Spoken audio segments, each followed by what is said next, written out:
আপনি কি চাকরির বাজারে প্রবেশ করতে যাচ্ছেন, কিন্তু বাজারে প্রবেশের আগে যে প্রস্তুতি দরকার সেটি কি ঠিকঠাক মতো হয়েছে? কিংবা কোনো একটি চাকরিতে আছেন, সেখান থেকে সামনে এগিয়ে যেতে চান? ক্যারিয়ার হিসেবে কোন পেশাটি আপনার জন্য মানানসই?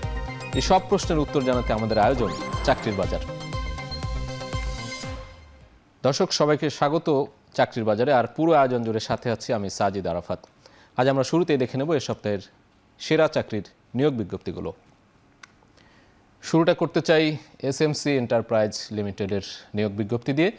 প্রতিষ্ঠানটি মার্কেটিং বিভাগ জেনারেল ম্যানেজার পদে জনবল নিয়োগের জন্য বিজ্ঞপ্তি দিয়েছে এবং 15 আগস্ট থেকেই, অর্থাৎ আজ থেকেই আবেদন নেওয়া শুরু হয়েছে এবং আবেদন করা যাবে 10 সেপ্টেম্বর পর্যন্ত।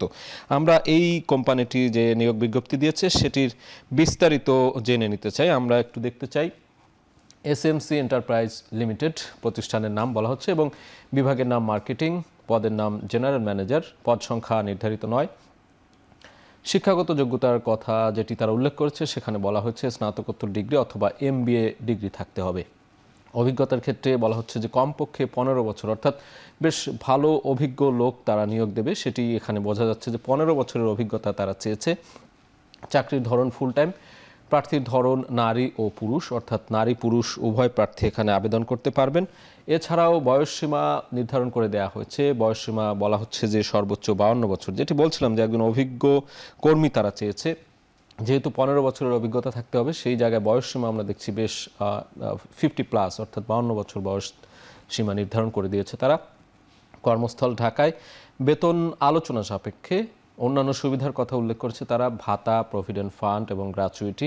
বেতনের বাইরে যে সুবিধাগুলো থাকে সেই সুবিধা তারা প্রদান করবে সেটি উল্লেখ করেছে এবং আবেদনের নিয়ম যথারীতি তাদের অফিসিয়াল যে ওয়েবসাইট রয়েছে, এসএমসির ওয়েবসাইট এবং বিডি জবসের যে ওয়েবসাইট রয়েছে সেখানে গেলেই পাওয়া যাবে। এছাড়াও তারা বলছে আবেদনের শেষ সময় 10 সেপ্টেম্বর 2026। এ পর্যায়ে জানবো ইউএস বাংলা এয়ারলাইন্সের নিয়োগ বিজ্ঞপ্তির খবর। দেশের বৃহৎ বেসরকারি বিমান সংস্থাটি হার্ডওয়্যার ইঞ্জিনিয়ারিং পদে জনবল নিয়োগের জন্য বিজ্ঞপ্তি দিয়েছে। 13 আগস্ট থেকে আবেদন নেওয়া শুরু হয়েছে। আমরা একটু পুরো বিস্তারিত নিয়োগ বিজ্ঞপ্তিটি দেখতে চাই। প্রতিষ্ঠানের নাম ইউএস বাংলা এয়ারলাইন্স, পদের নাম হার্ডওয়্যার ইঞ্জিনিয়ারিং, পদ সংখ্যা 2টি।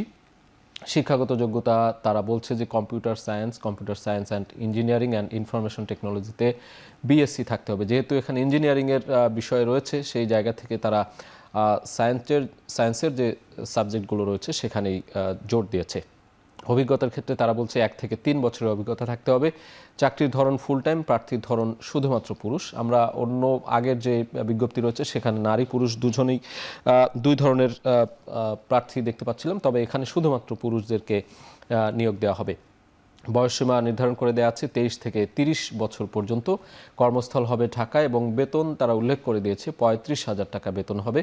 আবেদনের নিয়ম যথারীতি তাদের ওয়েবসাইটেই পাওয়া যাবে এবং আবেদনের শেষ সময় তারা বলছে 23 আগস্ট 2026। এটি ছিল ইউএস বাংলা এয়ারলাইন্সের নিয়োগ বিজ্ঞপ্তি। পরবর্তীতে আমরা যেতে চাই প্রাণ গ্রুপ নিয়োগ বিজ্ঞপ্তি প্রকাশ করেছে। প্রতিষ্ঠানটি কাটিং বিভাগ, অর্থাৎ নিট পোশাক যে বিভাগ রয়েছে সেখানে অ্যাসিস্ট্যান্ট ম্যানেজার পদে জনবল নিয়োগ দেবে। সেই বিজ্ঞপ্তিটি আমরা একটু বিস্তারিত দেখতে চাই। 13 আগস্ট থেকেই এর মধ্যেই আবেদন করা শুরু হয়ে গিয়েছে। প্রতিষ্ঠানটির নাম আমরা দেখছি প্রাণ গ্রুপ, বিভাগের নাম কাটিং নিট পোশাক, পদের নাম অ্যাসিস্ট্যান্ট ম্যানেজার, পদ সংখ্যা নির্ধারিত নয়। শিক্ষাগত যোগ্যতা তারা বলছে যে কোনো বিষয়ে স্নাতক ডিগ্রি থাকতে হবে। অভিজ্ঞতার ক্ষেত্রে তারা বলছে 3 থেকে 5 বছরের অভিজ্ঞতা থাকতে হবে। এছাড়া চাকরির ধরন ফুল টাইম, প্রার্থীর ধরন নারী এবং পুরুষ। বয়সসীমা নির্ধারিত রয়েছে 35 থেকে 45 বছর হতে হবে। এই বয়সের মধ্যে যারা তারা এখানে আবেদন করতে পারবেন। কর্মস্থল হবে ঢাকায়, তবে আশুলিয়া তারা এখানে উল্লেখ করে দিয়েছে। ঢাকার আশুলিয়া তাদের যে কার্যক্রম রয়েছে বা যেখানে অফিস রয়েছে সেখানেই কর্মস্থল হবে। বেতন তারা বলছে যে 40 থেকে 50,000 টাকা পর্যন্ত এবং আবেদনের নিয়ম যথারীতি তাদের ওয়েবসাইটে পাওয়া যাবে। আবেদনের শেষ সময় 20 আগস্ট 2026। এ পর্যায়ে দেখব একটি বেসরকারি ব্যাংকের নিয়োগ বিজ্ঞপ্তি। ডাচ বাংলা ব্যাংক PLC নিয়োগ বিজ্ঞপ্তি প্রকাশ করেছে। বেসরকারি বাণিজ্যিক ব্যাংকটি ম্যানেজমেন্ট ট্রেনি অফিসার পদে জনবল নিয়োগের জন্য বিজ্ঞপ্তি দিয়েছে। 13 আগস্ট থেকে ইতিমধ্যে আবেদন করা শুরু হয়ে গিয়েছে। আমরা একটু বিস্তারিত দেখতে চাই। ডাচ বাংলা ব্যাংক PLC, পদের নাম ম্যানেজমেন্ট ট্রেনি অফিসার, পদ সংখ্যা নির্ধারিত নয়। শিক্ষাগত যোগ্যতার কথা তারা বলছে যে স্নাতক ডিগ্রি থাকতে হবে। অভিজ্ঞতার ক্ষেত্রে বলছে প্রয়োজন নেই, অর্থাৎ যারা একদম নবীন বা নতুন চাকরি প্রার্থী তারাও এখানে আবেদন করতে পারবেন। চাকরির ধরন যথারীতি ফুল টাইম, নারী এবং পুরুষ প্রার্থীর ধরন, নারী পুরুষ উভয় এখানে আবেদন করতে পারবেন। বয়সসীমা বলা হচ্ছে সর্বোচ্চ 32 বছর। কর্মস্থল দেশের যে কোনো জায়গায় হতে পারে, অর্থাৎ দেশের যে কোনো জায়গায় ডাচ বাংলা ব্যাংকের যে শাখা রয়েছে সেই শাখায় তাদের এই কর্মস্থল হতে পারে। এবং বেতন শিক্ষানবিশকালে 70,000 টাকা, স্থায়ী হওয়ার পর 97,483 টাকা, এটি তারা উল্লেখ করে দিয়েছে। এবং আবেদনের নিয়ম যথারীতি ডাচ বাংলা ব্যাংকের যে ওয়েবসাইট রয়েছে সেই অফিসিয়াল ওয়েবসাইটেই পাওয়া যাবে। এছাড়া আবেদনের শেষ সময় বলা হচ্ছে 13 সেপ্টেম্বর 2026। দর্শক, চাকরির বাজারে নিচ্ছে একটা বিরতি, ফিরছে একটু পরেই, সাথেই থাকুন।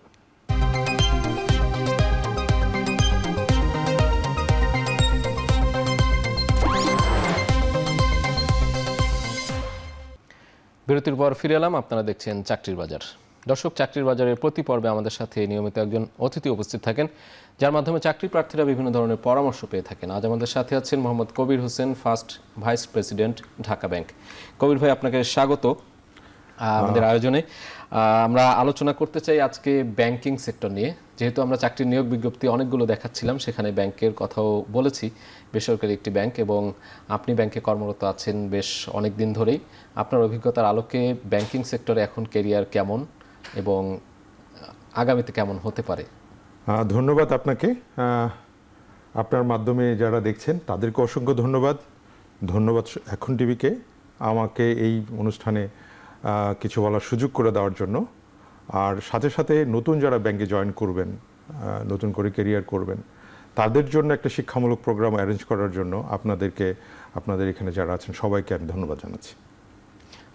যেটি বলছিলাম যে ব্যাংকের যে ক্যারিয়ার গঠন বা যারা ক্যারিয়ার করতে চায় সেই জায়গাটা কেমন দেখেন এখন, সেই সুযোগটা কেমন আছে? সুযোগ আগেও যেমন ছিল, এখনও সুযোগটা আছে, বিভিন্নভাবে সুযোগটা আছে। যেমন ব্যাংকিং ক্যারিয়ারটাকে আমরা যদি মনে করি, দুইটা ভাগে যদি ভাগ করি, আমরা প্রথমে বুঝতে হবে ব্যাংকিং ক্যারিয়ারটা হচ্ছে একটা সার্ভিস ওরিয়েন্টেড ইন্ডাস্ট্রি। তো এখানে সার্ভিসটাই হচ্ছে মুখ্য। আপনার সার্ভিস দেওয়ার মেন্টালিটি নিয়ে ব্যাংকে আসতে হবে। যদি আপনি মানুষকে নিজের করতে পারেন, নিজের মনে করতে পারেন এবং তাদেরকে সার্ভ করতে পারেন, তাহলে এই ক্যারিয়ারটা আপনার জন্য স্মুথ যাবে। আমি দুটো দিক দিয়ে চিন্তা করব ব্যাংকিং ক্যারিয়ারটাকে। একটা হচ্ছে গিয়ে আপনার ম্যাটেরিয়াল সাকসেস, আরেকটা বলতে পারেন স্পিরিচুয়াল সাকসেস। ম্যাটেরিয়াল সাকসেস বলতে গেলে একটা মানুষ, একটা ইয়াং গ্র্যাজুয়েট যখন ইউনিভার্সিটি থেকে বের হয়, আমরাও ইউনিভার্সিটিতে ছিলাম, আমরা সবাই জানি যে আমাদের ফিনান্সিয়াল হার্ডেল ছিল, অনেকের হয়তো অনেক ধরনের স্টোরি থাকতে পারে। বাট এখানে আসলে যেটা হয়, ক্যারিয়ার গঠন করার সাথে সাথেই একটা হ্যান্ডসাম একটা একটা সিকিউরিটি ওনারা পেয়ে থাকেন। এবং যেটা হয় আর্থিক নিরাপত্তা, মানে ফিনান্সিয়াল লিবার্টি, যেটা শুধু সে লিবার্টিটা ভোগ করে না, তার পরিবার, তার সারাউন্ডিং যারা আছে, ইভেন তো বন্ধু বান্ধবরাও সেই লিবার্টি ভোগ করে। তো এদিক দিয়ে ব্যাংকে যেমন দেখেন যে একটা সিকিউর জব, একটা ভালো পে স্কেল, একটা সার্টেন টাইমের পর সেটা ইনক্রিজ হওয়া, প্রমোশন টাইমলি হওয়া, তারপর একটা লং টার্ম বেনিফিটের যে একটা রিটায়ারমেন্ট, আপনি একটা হ্যান্ডসাম অ্যামাউন্ট আপনি পাচ্ছেন আপনার লেজার পিরিয়ডকে আরও সুন্দরভাবে সময় কাটানোর জন্য। এটা একটা যেমন আছে। আর স্পিরিচুয়ালের যে বিষয়গুলো, আসলে আমরা পৃথিবীতে এসেছি মানুষকে হেল্প করার জন্য। প্রত্যেকটা মানুষ সৃষ্টিকর্তার সৃষ্টি, ওনারা কীভাবে মানুষকে হেল্প করবে, মানুষকে হেল্প করলে নিজের আলটিমেট রিটার্নটা আমরা আত্মতৃপ্তি পাই। সেটা কিভাবে? ব্যাংক, আমাদের দেশের অবস্থা আমরা জানি যে আমরা ইন্ডাস্ট্রিয়ালাইজেশন বলেন, এমপ্লয়মেন্ট বলেন, তারপরে এই যে আপনি ব্যাংকের একটা জব করছেন, ওইখানে বসে কারো ফাইন্যান্সের প্রয়োজন হবে ইন্ডাস্ট্রিয়ালাইজেশনের ক্ষেত্রে। আমরা জানি যেহেতু আমাদের ক্যাপিটাল শহর এই দেশে, আমাদের ক্যাপিটাল ফরমেশনের একটু সমস্যা, আমরা সেভ করতে পারি না। সেই জন্য ইন্ডাস্ট্রিয়ালাইজেশনের জন্য, ম্যান পাওয়ার ডেভেলপ করার জন্য, অ্যাজ ওয়েল অ্যাজ এমপ্লয়মেন্ট জেনারেশনের জন্য আমাদের ইন্ডাস্ট্রিয়ালাইজেশন প্রয়োজন। ইন্ডাস্ট্রিয়ালাইজেশন হলে আমার ইম্পোর্ট সাবস্টিটিউট কমে যাবে, আমার ইম্পোর্ট করতে হবে না, আমার ফরেন কারেন্সি বেড়ে যাবে, সাথে সাথে আমার হবে, আমার এক্সপোর্ট বাড়বে, ফরেন কারেন্সি আসবে আমার। তো এই যে ফাইন্যান্সটা আমি করব অ্যাজ এ ব্যাংকার, আমি ফাইন্যান্সটা করছি, একটা ফ্যাক্টরি হলো, একটা ইন্ডাস্ট্রি, ওইখানে এমপ্লয়মেন্ট জেনারেট হলো, ওই কর্নারে একটা দোকান হলো, তারও কিন্তু জীবন জীবিকা এখানে বৃদ্ধি পেলো, তার লিভিং স্ট্যান্ডার্ডটা ডেভেলপ করলো। তো সাথে সাথে কি হলো, আমি আত্মতৃপ্তিতে ভুগলাম, মানুষের জন্য আমি কিছু করতে পারলাম। তো এই দিক থেকে আমার মনে হয় ব্যাংকিং প্রফেশন ভেরি লুক্রেটিভ, এবং যারা সেবা দেওয়ার মন মানসিকতায় আসবে সাথে সাথে সেবাটাকে সামনে রেখে আপনি যদি যত বেশি সেবা দিবেন, মানুষ তত আপনাকে আপন করে নিবে। কেরিয়ারে আপনি অনেকে দেখেন, অনেক ব্যাংকের এমডি, একসময় আমরা দেখেছি এমডি মহোদয়রা একটা সময় লাস্ট স্টেজে গিয়ে এমডি হন, এখন দেখেন ইয়াং এমডি। কেন? They are connected to the people, they serve for the people. তো ওই জায়গাটাকে ওরা নিজেদেরকে ইউটিলাইজ করেছেন বলে আজকে সাকসেসফুল হয়েছেন। মানে কমিউনিকেশন গ্যাপটা এখন আর আগের মতো নাই, কমিউনিকেশন গ্যাপটা নাই। এখন আগে যেমন একটা ধারণা ছিল যে অনেক বেশি এজ হলে উনি এমডি থাকবেন বা ডিএমডি হবেন বা জিএম হবেন, তো এখন আর ওই ইয়েটা নাই। যে যত পারফর্ম করছে সে তত এগিয়ে যাচ্ছে। তো এইখানে যে স্কাই ইজ দ্য লিমিট, অনেকে মনে করে যে না ব্যাংকে অনেক কিছু আছে, হার্ডেল আছে। হ্যাঁ, চ্যালেঞ্জ থাকবেই, হ্যাঁ, সেই চ্যালেঞ্জ মোকাবেলা করেই আসলে আমাকে এগিয়ে যেতে হবে। আপনাকে নিজেকে লুক্রেটিভ করতে হবে, আপনাকে মানুষের কাছে অ্যাকাউন্টেবল করতে হবে। ম্যানেজমেন্ট আপনাকে আপলিফট করবে। আপনি কখন নিজেকে দেখবেন যে কোন জায়গায় চলে গিয়েছেন, আপনি যদি ওই গুড প্র্যাকটিসগুলি করতে থাকেন, একটা টাইম করতে করতে আপনি ওই জায়গায় পৌঁছে যাবেন। আমরা একটা বিরতিতে যেতে চাই, বিরতির পর এসে আরও নানান ধরনের বিষয় নিয়ে কথা বলবো।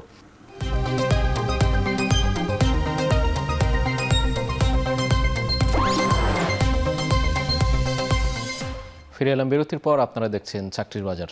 দর্শক, আমাদের সাথে আছেন মোহাম্মদ কবির হোসেন। আমরা বিরতির আগেও অনেক বিষয় নিয়ে কথা বলছিলাম ব্যাংকিং সেক্টরের। কবির ভাই, এ পর্যায়ে একটু আসতে চাই, সরকারি বেসরকারি যে ব্যাংকগুলো রয়েছে সেখানে নিয়োগ প্রক্রিয়া নিশ্চয়ই রয়েছে, একটা পরীক্ষার পদ্ধতি, সেটি নিয়ে একটু আলোচনা করতে চাই। নিয়োগ বিজ্ঞপ্তি বা নিয়োগ পদ্ধতিতে কী ধরনের পার্থক্য দেখতে পান এবং কী ধরনের চ্যালেঞ্জ আছে? আসলে নিয়োগ প্রক্রিয়াটা নতুনদের জন্য যদিও মনে হয় যে না অনেক টাফ একটা মনে হয় ওদের কাছে, কিন্তু আসলে রিটেন পরীক্ষা দেয়, যারা নিউ অ্যাসপিরেন্ট আছে তারা রিটেন পরীক্ষা দেয়। দুইটা সরকারি বেসরকারি দুইটা প্রক্রিয়াই কাছাকাছি, কোনো মেজর কোনো ডিফারেন্স নাই। হয়তো পরীক্ষা নেওয়ার যে ধরন, মানে যে অথরিটি, সেইটা হয়তো ডিফারেন্ট।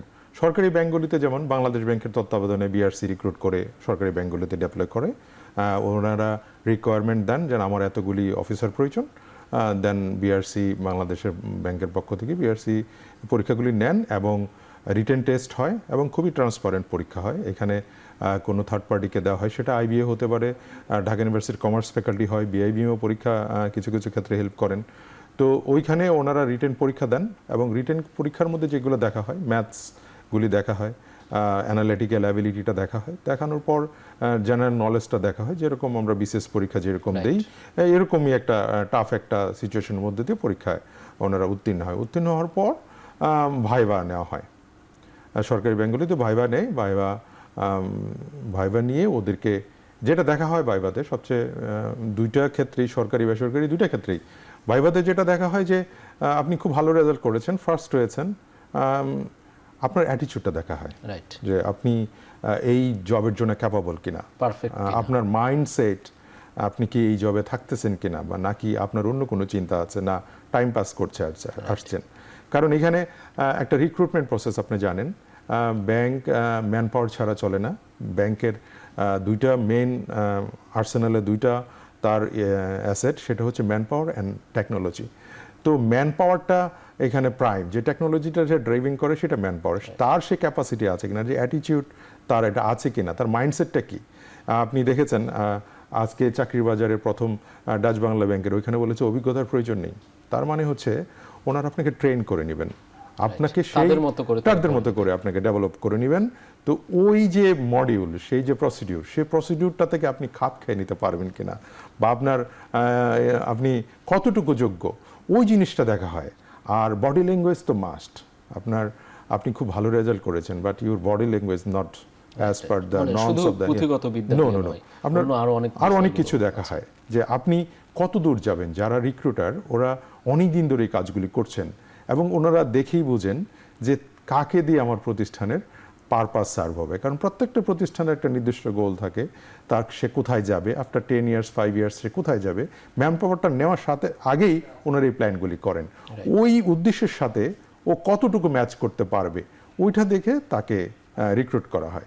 রিক্রুট করে বিভিন্ন ব্যাংকে, সরকারি ব্যাংকগুলিতে এইভাবে ডেভেলপ করা হয় তাদের রিকোয়ারমেন্ট অনুযায়ী।